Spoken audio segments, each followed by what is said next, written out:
Hello dear students. मैं ऐशन Bhadauria biology faculty आज फिर आपके लिए द साइंस मैजिक में लेकर आए हैं अगली क्लास।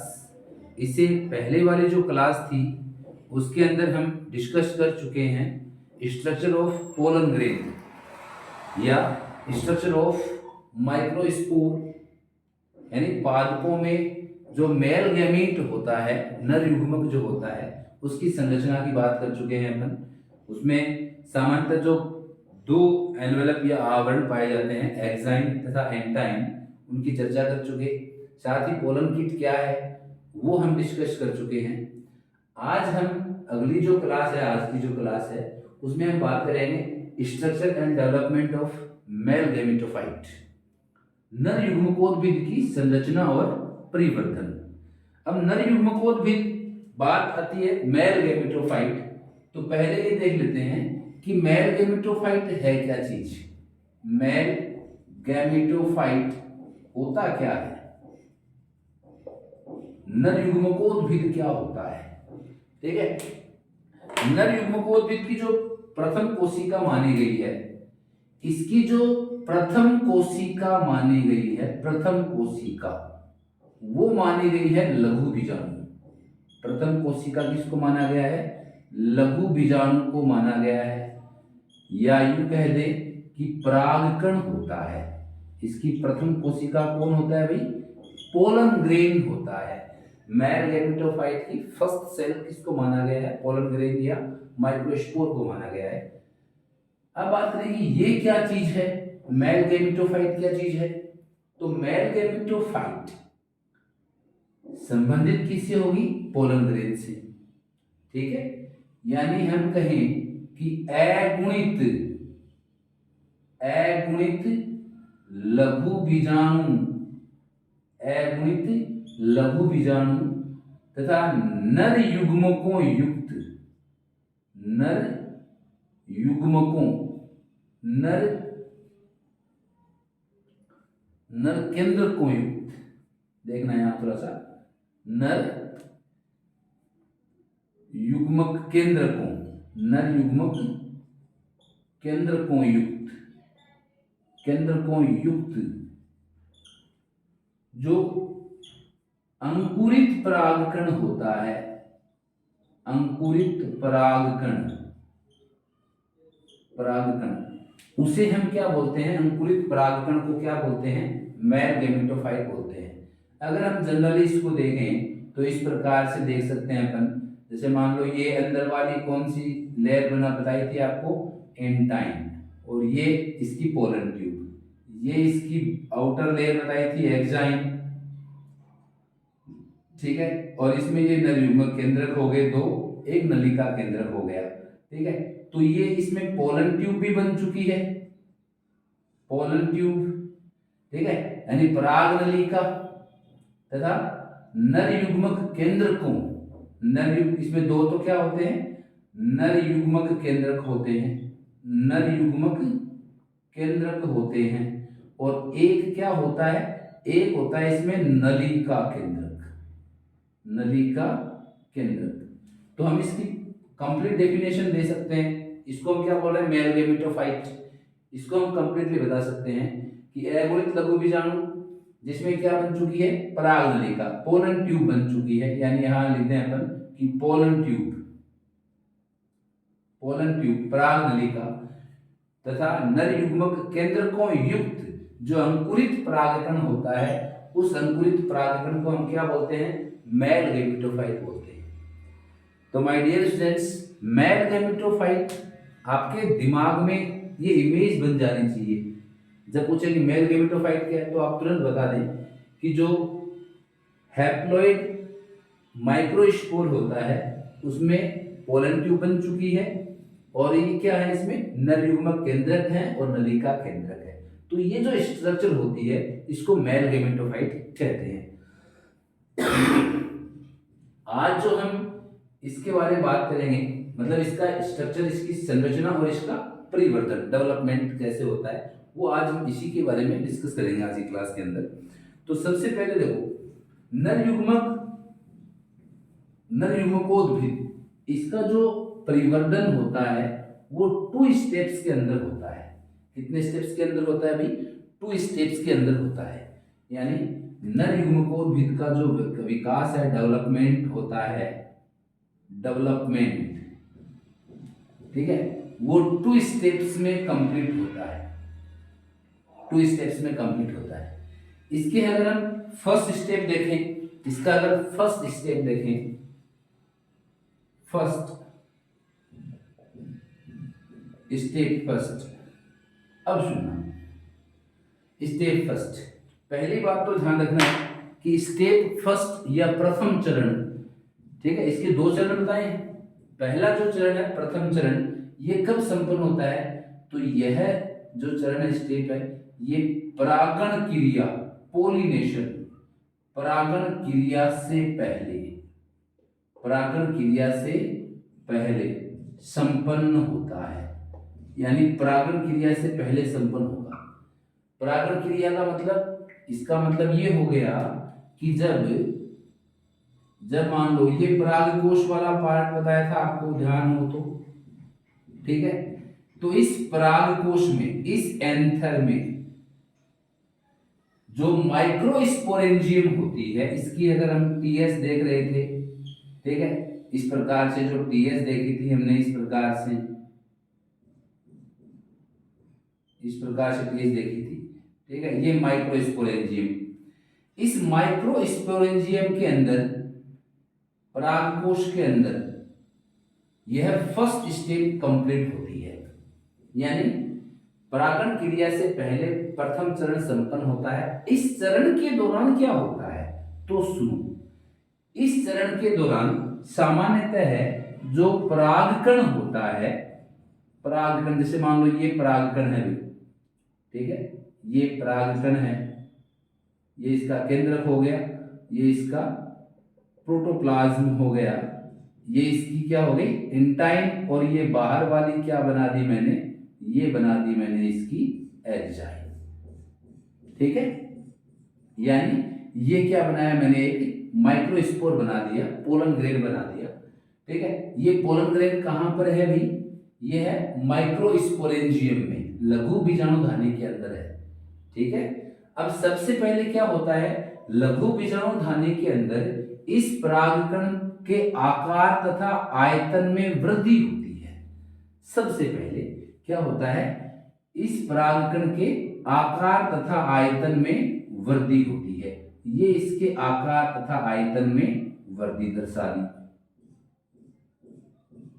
ठीक है, ये इसके आकार तथा आयतन में क्या दर्शा दी है, ये वृद्धि दर्शा दी गई है, ठीक है। शेप एंड साइज बढ़ गई, इंक्रीज हो गई, और ये इंक्रीजेशन या इनकी जो वृद्धि चल रही है, ये कहां चल रही है, ये चल रही है परागकोश, परागकोश की लघु बीजाणुधानी में, की लघु बीजाणुधानी में, माइक्रोस्पोरेंजियम में, ठीक है। फर्स्ट स्टेप पोलिनेशन से पहले, before the pollination, and it is the complete in anther of the microsporangium in the anther, या यूं कहें अपन की परागकोश की जो लघु बीजाणुधानी होती है उसके अंदर ये संपन्न होता है। सबसे पहले क्या हुआ, परागकण या लघु बीजाणु जो होता है ये अपने आकार और आयतन में वृद्धि करता है, वृद्धि कर चुका है, ठीक है। यानी यहां हम कहें इसमें ग्रोथ हुई है, ठीक है, ये ग्रोथ हो गई। अब क्या होता है, अगला जो इसी में होता है फर्स्ट स्टेज के अंदर ही, अब ये एक कोशिकीय संरचना है, ठीक है। अब इसमें क्या होता है भाई, इसमें होता है माइटोसिस, क्या हो जाता है इसमें, माइटोसिस हो जाता है, समसूत्री कोशिका विभाजन होता है, और समसूत्री कोशिका विभाजन होता है तो ये जो लघु बीजाणु है, परागकण है, ये 2 कोशिकीय अवस्था में बढ़ जाता है, इस प्रकार से 2 कोशिकीय अवस्था में बढ़ जाता है, ठीक है। ये 2 कोशिकीय अवस्था आ गई इसकी, ये 2 कोशिकीय अवस्था हो गई, ठीक है। अब देखो इसमें एक कोशिका क्या होती है, बड़ी होती है, एक कोशिका छोटी होती है। जो लार्ज सेल होती है, बड़ी कोशिका होती है, उसको बोलते हैं सोमेटिक सेल,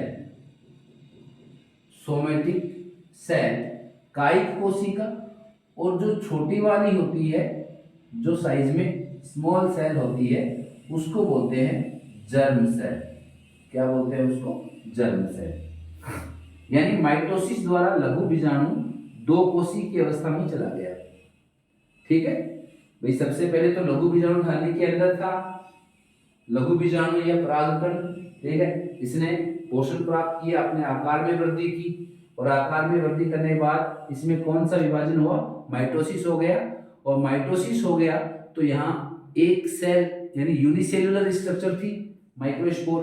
ठीक है, अब ये मतलब अपन कहेंगे दो कोशी की अवस्था यानी टू सेल्युलर, या यूं कहें अपन कि मल्टी सेल्युलर की बात करें अगर, टू सेल्युलर स्टेज के अंदर ज्यादा सही रहेगा, टू सेल्युलर स्टेज में चेंज हो जाता है।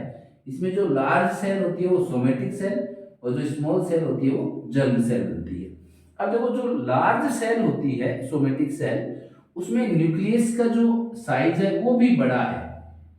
ठीक है, जबकि जर्म सेल जो होती है उसमें न्यूक्लियस का साइज छोटा होता है। साथ ही यहाँ अगर हम बात करें तो यहाँ का जो साइटोप्लाज्म है उसकी मतलब जो क्वांटिटी है वो ज्यादा होगी। यहाँ जो जर्म सेल है उसकी जो क्वांटिटी है उसमें साइटोप्लाज्म की जो क्वांटिटी कम होती है। साथ ही सेल ऑर्गेनेल्स की बात करें, कोशिकांगों की बात करें, तो कोशिकांग भी सोमेटिक सेल में ज्यादा है, जर्म सेल में कम होते हैं, छोटे आकार की होती है। प्रारंभ में तो हालांकि ये माना जाता है कि जर्म सेल जो होती है जब बनती है प्रारंभ में, तब ये तो बिल्कुल लेंस के आकार की होती है, छोटी कोशिका होती है, लेकिन बाद में ये थोड़े बड़े आकार की गोल हो जाती है बाद में। ठीक है, तो ये जो दो कोशी की अवस्था बन चुकी है, ये जो दो कोशी की अवस्था बन चुकी है स्टूडेंट्स, ठीक है, इस द्विकोशी की अवस्था में कौन सी प्रक्रिया संपन्न होती है? परागण क्रिया संपन्न होती है। अगर आपसे पूछा जाए, अगर आपसे पूछा जाए कि पोलिनेशन के दौरान, ड्यूरिंग द पोलिनेशन प्रोसेस, यानी परागण क्रिया के दौरान पोलन ग्रेन या माइक्रोस्पोर कितने कोशिकीय होता है? ठीक है, यानी तो आप बताएंगे कि परागण क्रिया के दौरान, परागण क्रिया के दौरान परागकण या लघु बीजाणु दो कोशिकीय या द्विकोशिकीय ना, दो कोशिकीय अवस्था में होता है, दो कोशिकीय अवस्था में होता है, अवस्था में होता है। ठीक है, यानी जब इसका पोलिनेशन होता है किसी भी परागकण का या लघु बीजाणु का, तब वो दो कोशी की अवस्था में आ जाता है। ये था इसका फर्स्ट स्टेप, यानी मेल गैमेटोफाइट की जो डेवलपमेंट की बात करें तो डेवलपमेंट इसका 2 स्टेप्स के अंदर कंप्लीट होना है। फर्स्ट स्टेप कब संपन्न होती है? Before the pollination. ठीक है, अब इस दौरान क्या होता है? तो इस दौरान हमने बात की कि भी जो माइक्रोस्पोर या पोलन ग्रेन जो होते हैं ये परागकोश के लघु बीजाणु थाली के अंदर होते हैं, एंथर की माइक्रोस्पोरेंजियम में होते हैं, और ये ग्रोथ करते हैं। ठीक है, ग्रोथ करने के बाद इनमें क्या होता है? माइटोसिस होता है, टू सेल या टू सेल स्टेज आ जाती है। फर्स्ट ये जो लार्ज सेल है उसको सोमेटिक सेल, और जो स्मॉल सेल होती है उसको जर्म सेल कहते हैं। और ये टू सेल स्टेज के अंदर ही इसमें कौन सी प्रोसेस समझ आती है? पोलिनेशन, यानी चाहे वो इंसेक्ट के द्वारा हो, चाहे वो मतलब ह्यूमन के द्वारा हो, है ना, एयर पोलिनेशन हो या मतलब वाटर पोलिनेशन हो, तो ये दो कोशी की अवस्था में होते हैं परागकण उस समय। फिर अगर हम बात करें सेकंड स्टेप की, स्टेप सेकंड की बात करें तो इसमें स्टेप सेकंड जो होता है, स्टेप सेकंड जो होता है स्टूडेंट्स, वो कब संपन्न होगा बताओ? वो होगा परागण क्रिया के बाद, परागण क्रिया के बाद, यानी आफ्टर द पोलिनेशन प्रोसेस, परागण क्रिया के बाद संपन्न होता है द्वितीय चरण, सेकंड स्टेप। कब संपन्न होता है? परागण क्रिया के बाद। ये परागण क्रिया से पहले संपन्न हो गया, वो स्टेज आ गई। अब देखो परागण क्रिया के बाद क्या होता है माय डियर स्टूडेंट्स, तो परागण क्रिया के बाद में जो सोमेटिक सेल है, जो जर्म सेल है, मतलब परागण क्रिया के बाद में जो दो कोशिकीय या टू सेल्ड, दो कोशिकीय जो परागकण होता है, परागकण, ठीक है, ये किसी भी माध्यम के द्वारा, किसी भी माध्यम के द्वारा कहां आ जाता है, ये आ जाता है वर्तिकाग्र पर, वर्तिकाग्र पर, स्टिग्मा पर आ जाता है। ठीक है, मतलब जिस पुष्प पर कीट या हवा द्वारा या जल के द्वारा ये परागकण आता है, ठीक है, उस पुष्प की वर्तिकाग्र पर ये पहुंच जाता है, किसी माध्यम द्वारा पहुंचता है। अब वहां पर क्या होता है, जैसे मान लो मैं कह दूं कि भाई ये वर्तिकाग्र है, ठीक है, ये है वर्तिकाग्र इस प्रकार से, ठीक है।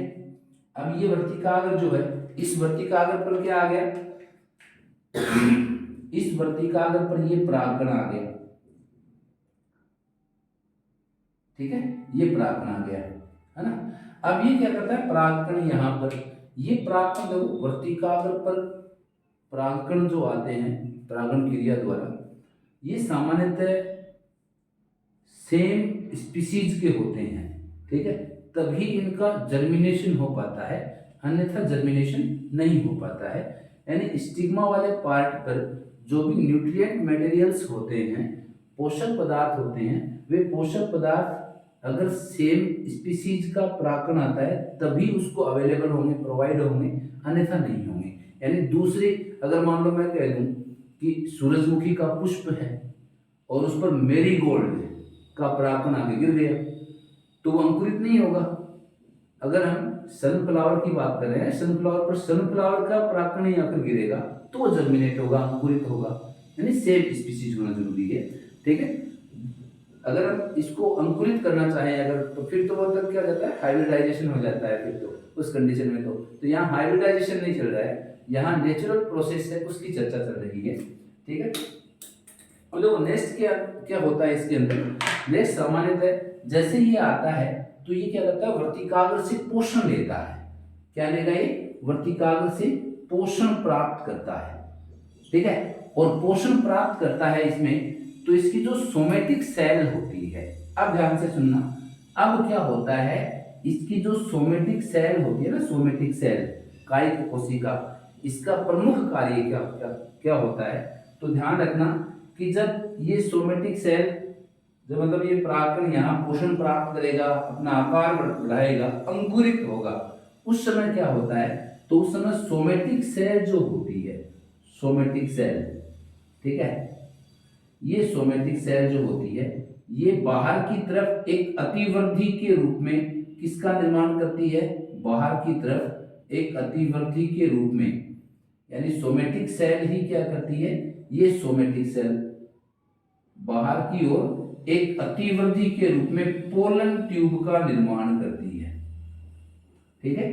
यानी सोमेटिक सेल किसका फॉर्मेशन करेगी, जर्मिनेशन के दौरान, सोमेटिक सेल से जर्मिनेशन के दौरान पोलन ट्यूब का फॉर्मेशन होना है, किसका फॉर्मेशन होना है, पोलन ट्यूब का फॉर्मेशन होना है, क्योंकि जैसे ही वही यहाँ पर परागकण आएगा, स्टिग्मा पर पोषक पदार्थ लेगा, अपने आकार में वृद्धि करेगा यहाँ पर और अंकुरित होगा, उस समय क्या होता है, उस समय कायिक कोशिका जो होती है ये जनन छिद्रों के माध्यम से, कौन से, यानी अब ये बाहर निकली है, ठीक है, तो इसका मतलब यहाँ पर क्या था, इसका मतलब यहाँ पर जर्म पोर था, कोई जनन छिद्र था, और जनन छिद्रों के बारे में पहले बात कर चुके हम लास्ट क्लास के अंदर, कि सामान्यतः जो डाइकोट्स होते हैं, द्विबीजपत्री पादप, उनके परागकणों में 2 या 3 जनन छिद्र होते हैं, जबकि जो मोनोकोट्स होते हैं, एक बीजपत्री पादप जो होते हैं, उनके परागकणों में एक ही जर्मपोर होता है, ठीक है ना।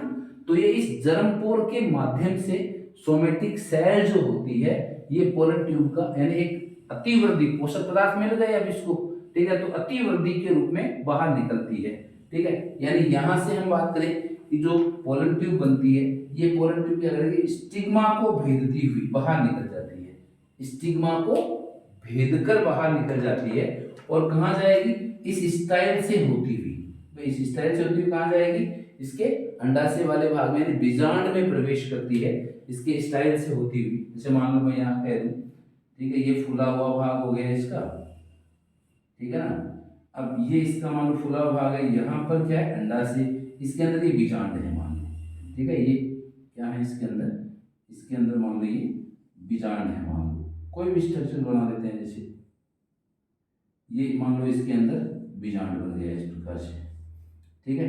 तो बीजांड के अंदर प्रवेश करती है कौन, पोलन ट्यूब। कब, पोषक पदार्थ। अब जब तक ये प्रवेश करेगी ना बीजांड में, तब तक पोलन ट्यूब यानी परागकण यहाँ पर जो है इसको पोषक पदार्थ मिलते रहेंगे, पोलन ट्यूब आगे से आगे वृद्धि करती रहती है। हालांकि जब ये स्टाइल से होकर आती है तो विशेष पदार्थ स्रावित करती है, पैक्टिनेज, ताकि स्टिग्मा की भित्ति को भेद सके। देखो, वर्तिकाग्र स्टिग्मा और स्टाइल वर्तिका। अब ये ऐसे तो है नहीं कि खोखली संरचना है, स्टिग्मा जो है वो खोखली संरचना है, वर्तिका पोलन ट्यूब निकली और सीधी नीचे आ गई, ऐसा नहीं होता है। यहाँ पर जो मटेरियल्स होते हैं इनको भेदने के लिए, मतलब जो पोलन ट्यूब होती है इसके द्वारा कुछ ऐसे पदार्थ स्रावित किए जाते हैं, जैसे मैंने बताया पैक्टिनेज स्रावित होता है, पैक्टिनेज स्रावित होता है। और ये पैक्टिनेज क्या करता है, ये पैक्टिनेज जो होता है ना, ये स्टिग्मा की भित्ति को भेदेगा, स्टाइल के अंदर जो पदार्थ है उनको भेद करके, और फिर ये बीजांड में एंट्री करती है, ओव्यूल के अंदर बाद में एंट्री होती है, ठीक है। तो अभी तक हम बात कर रहे थे कि जो सोमेटिक सेल है वो पोलन ट्यूब का फॉर्मेशन कर रही है, मतलब सोमेटिक सेल पोषक पदार्थ लेगी वर्तिकाग्र पर, ठीक है, और पोषक पदार्थ लेकर जनन छिद्र के माध्यम से अभिवृद्धि के द्वारा बाहर निकल जाती है, जनन छिद्र के माध्यम से अभिवृद्धि के द्वारा ये बाहर निकल गई, यानी इसका main function pollen tube formation ही था। साथ ही इसका केंद्रक भी आ गया, साथ ही इसका केंद्रक भी आ गया। अब ये जो पोलन ट्यूब बनी है, ये पोलन ट्यूब किससे बनी है, तो आप कहेंगे सोमेटिक सेल से बनी है। किससे बनी है, सोमेटिक सेल से बनी है, और इसका केंद्रक भी आ गया। इस केंद्रक को क्या बोलते हैं, इस केंद्रक को बोलते हैं ट्यूब न्यूक्लियस। क्या बोलते हैं, ट्यूब न्यूक्लियस बोलते हैं, नलिका केंद्रक बोलते हैं। यानी जो सोमेटिक सेल है जिसने पोलन ट्यूब फॉर्म किया है, उस पोलन ट्यूब के अंदर जो न्यूक्लियस प्रेजेंट होता है वो ट्यूब न्यूक्लियस या नलिका केंद्रक होता है। अब इसके पीछे पीछे कौन आते हैं, इसके पीछे पीछे जो जर्म सेल है, ये जर्म सेल जो होती है यहाँ पर, ठीक है, इन जर्म सेल के अंदर जो न्यूक्लियस है वो भी आ जाता है इसके पीछे पीछे, ठीक है। अगर मान लो मैं यहाँ ले लूँ तो इस प्रकार से देखना, जैसे मान लो ये है, इसके आगे वाला पार्ट ये हो गया,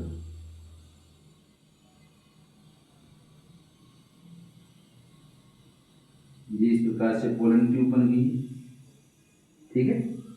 अब देखो इस पोलन ट्यूब में यहाँ ये इसका एक्साइन बना रहे हैं परागकण का, एक्साइन वाले पार्ट में ही होते हैं जनन छिद्र, एक्साइन वाले पार्ट में होते हैं जनन छिद्र, ठीक है। तो इसमें जो आगे जो केंद्रक होता है उस केंद्रक को तो हम बोल रहे हैं ट्यूब न्यूक्लियस। क्या बोल रहे हैं, ट्यूब न्यूक्लियस बोल रहे हैं। और जो पीछे जो जनन कोशिका का केंद्रक आ चुका है, पीछे जो आ चुका है जनन कोशिका केंद्र, यानी जर्म सेल का केंद्रक आ चुका है, ठीक है, ये जर्म सेल न्यूक्लियस है, जर्म सेल न्यूक्लियस, ठीक है। अब क्या होता है, ये जर्म सेल न्यूक्लियस है ना, ये जर्म सेल न्यूक्लियस भी क्या करता है, माइटोसिस कर जाता है, और माइटोसिस करने के बाद ये कितने भागों में बट जाएगा, मतलब अगर नेक्स्ट हम देखें यहाँ पर पोलन ट्यूब को ही ले लेते हैं केवल, इस प्रकार से पोलन ट्यूब बनी हुई है, ठीक है। तो आगे आगे ट्यूब न्यूक्लियस, पीछे क्या जाते हैं दो नर युग्मक केंद्र, यानी इस प्रकार से बन जाती है स्ट्रक्चर। यहां दर्शा देते हैं, चाहे तो इसको यहां दर्शा देते हैं,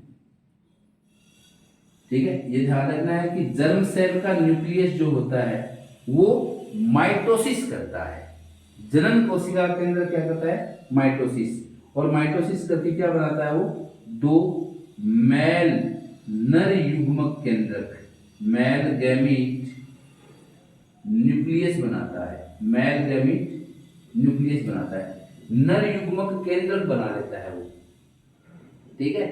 तो देखो एक पराग नलिका में एक तो नलिका केंद्रक होता है कायिक कोशिका का, दो नर युग्मक केंद्रक होते हैं जो किससे आए हैं, जर्म सेल से आए हैं। और जर्म सेल का हालांकि एक केंद्रक पहले आता है, ठीक है, तो वो केंद्रक की माइटोसिस कर लेता है और क्या बन जाते हैं वहां पर, दो मेल गैमेट न्यूक्लियस बन जाते हैं, ठीक है। इस प्रकार अगर हम देखें तो जो अंकुरित परागकण जो है, जो यहाँ पर मतलब पोलर ट्यूब जाएगी इसके अंदर, तो इस दौरान इसके अंदर कितने केंद्रक होते हैं, तो ये भी क्वेश्चन इंपॉर्टेंट आता है कि अगर मान लो पूछा जाए कि अंकुरित परागकण, अंकुरित परागकण की पराग नलिका, की पराग नलिका में कितने केंद्रक होते हैं, कितने केंद्रक होते हैं, तो 3 केंद्रक होते हैं।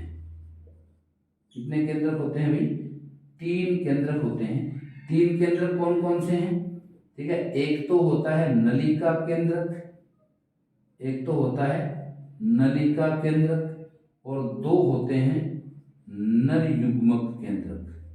2 कौन से होते हैं, द नर युग्मक केंद्रक, ये ध्यान रखना है। अब देखो ये जो 3 केंद्रक अवस्था होती है, इस 3 केंद्रक अवस्था तक ये बीजांड के अंदर एंट्री कर जाता है। हालांकि बीजांड के अंदर जैसे ही एंट्री होती है, पोलन ट्यूब की बीजांड के अंदर जैसे ही एंट्री होती है, नलिका केंद्र का काम हो गया पूरा, वो नष्ट हो जाता है, ठीक है। उसके बाद एंट्री होने के बाद बीजांड की जो भ्रूणकोश है उसमें एंट्री होने के बाद जैसे ही वो नष्ट होगा, मेल गैमेट जो होते हैं वो फ्री हो जाते हैं और वहां फर्टिलाइजेशन प्रोसेस कंप्लीट हो जाती है, वो बाद में देखेंगे अपन, ठीक है। तो यहाँ हमने मेल गैमेटोफाइट की जो डेवलपमेंट है उसमें देखा हमने कि 2 स्टेप्स के अंदर कंप्लीट हो रहा है। फर्स्ट स्टेप कब होता है, परागण क्रिया से पहले होता है। सेकंड स्टेप परागण क्रिया के बाद में होता है। कौन कौन सी प्रोसेस चलती हैं उसके अंदर हमने पूरी बातें की है, ठीक है। तो आज की क्लास में हमने बात की है कि मेल गैमेटोफाइट की स्ट्रक्चर, उसका डेवलपमेंट किस प्रकार से होता है। अगर हम बात करें तो एक नया बिंदु यहाँ पर लेके आते हैं। देखो इसमें जो आजकल अगर हम हॉर्स पावर की बात करें, अश्व क्षमता, ठीक है, या फिर जो घोड़े की शक्ति बढ़ाने के लिए, ठीक है, या फिर हम बात करें कि जो खिलाड़ी होते हैं आजकल के, जो स्पोर्ट्स पर्सन होते हैं, ठीक है, वो सामान्यतः है, एक पूछा गया प्रश्न है, फूड सप्लीमेंट, खाद्य संपूरक, फूड सप्लीमेंट, सप्लीमेंट खाद्य संपूरक के रूप में, ठीक है, पराग कणों का उपयोग होता है। पराग कणों का उपयोग यूज किया जाता है पोलन ग्रेन्स को, पोलन ग्रेन्स को यूज करते हैं फूड सप्लीमेंट के रूप में या इसके रूप में तौर पर काम लेते हैं। और इसका प्रयोग सामान्यतः अश्व यानी घोड़े तथा जो खिलाड़ी होते हैं, खिलाड़ी, ठीक है, यानी खिलाड़ी, अश्व और खिलाड़ी, इनकी जो मतलब अपने जो क्षमता है उसको बढ़ाने के लिए, क्षमता को बढ़ाने के लिए वर्तमान में पराग कणों को किस रूप में काम में लिया जाता है भाई, फूड सप्लीमेंट, खाद्य संपूरक के रूप में काम में लिया जाता है। अगर पूछा जाए तो पराग कणों से मतलब बी पोलन नाम के प्रोडक्ट मिलते हैं, दवाइयाँ मिलती हैं, तो उन दवाइयों का, उन जो कैप्सूल हैं या सिरप हैं, ठीक है, उनका प्रयोग होता है क्षमता बढ़ाने के लिए। साथ ही एक बिंदु और आता है इसके अंदर, कई बार पूछा गया है, शीत परिरक्षण, शीत परिरक्षण, शीत परिरक्षण या cryo preservation, cryo preservation.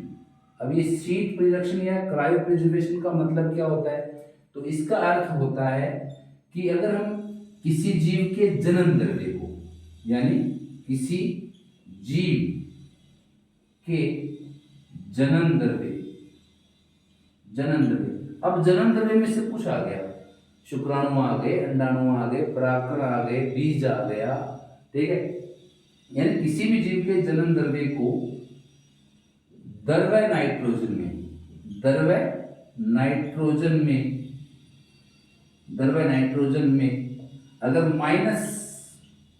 -196 degree centigrade पर रखा जाता है, पर रखा जाता है।